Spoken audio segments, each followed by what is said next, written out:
A married man has his girlfriend move in with him and his wife, who has Alzheimer's. It's not any husband and wife. We're talking about lifestyle guru B. Smith and husband Dan Gaspy.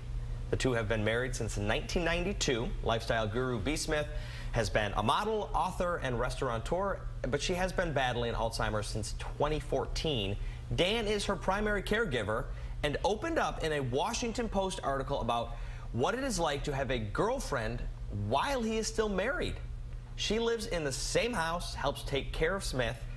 I mean, Dan's gotten a lot of backlash. He's defended his position with a Facebook quote saying, "I love my wife, but I can't let her take my life away."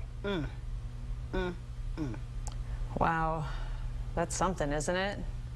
It is. It's hard for us to judge, I know, but I know a lot of people will, because watching your spouse suffer from Alzheimer's and they suddenly don't know who you are, they don't even know that they're married to you. I saw a documentary where a guy was at the doctor's office and the doctor said, "Who's this? Who brought you to the doctor?" And he goes, "This is my friend. I don't know how I know her. It's my friend, though. It's a good friend." And it was his wife of like 50 years. So that's a very difficult job, being the caretaker of somebody like that, and when it's your spouse. Yeah, people will.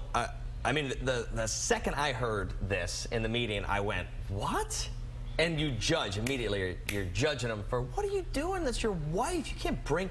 You shouldn't even have a girlfriend, let alone bring her into the house. But then you think about it, and we live in a three-dimensional world with complex truths and realities, and this guy has a life, and he doesn't know how long he's going to have to live this part of his life, but is he expected to just, what if it's 10 years, 15 years? I think the problem for a lot of people is that it feels like he's flaunting this girlfriend.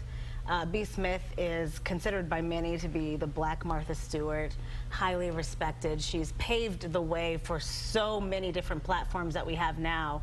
And for him to, and if you knew anything about her, this doesn't seem to be something that she would approve of, or at least want out there publicly.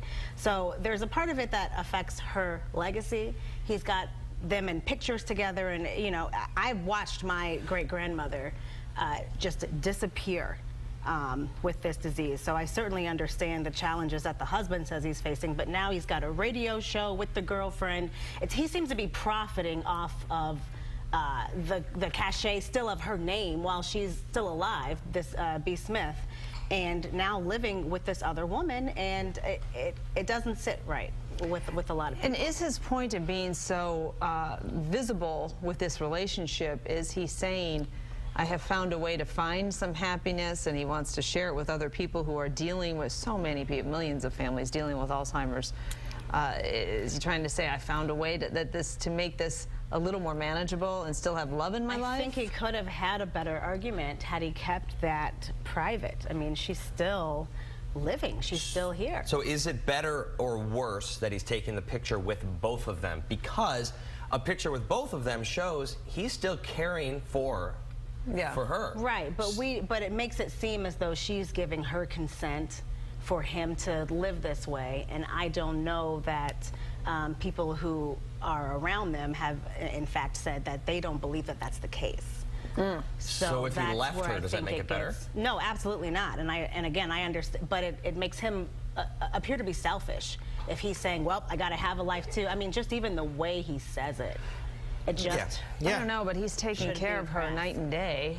Well, yeah, with her fortune that she's built. Yeah. And when you marry someone, you know, I would hope that the man that I marry is there to take care of me. Yeah, don't hold that against me. I would do the same for you, my husband, if you were in that situation. So yeah.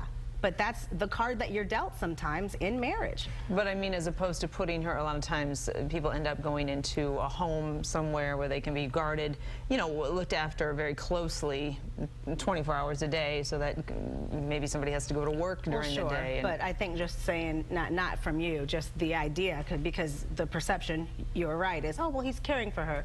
Right, but that's his wife. They had a long, loving relationship. I don't know that you get extra credit for doing the things that she expected you to do, that you discussed, that, you know, and said that you would do. You took vows. In I agree. Look, in the vows it says for better or worse, tricky. but in theory, yes, you say that right now, we're not in it. Right. So, like, Tricky. if you're in it and you've been dealing with it for a decade, I don't know how long I don't know how long it's been going on, but it's different when 5 years. It's different when it's your reality and it's someone else's Day in and theory. day out. Yeah, yeah, it's a tough one. Tell us what you think. Did you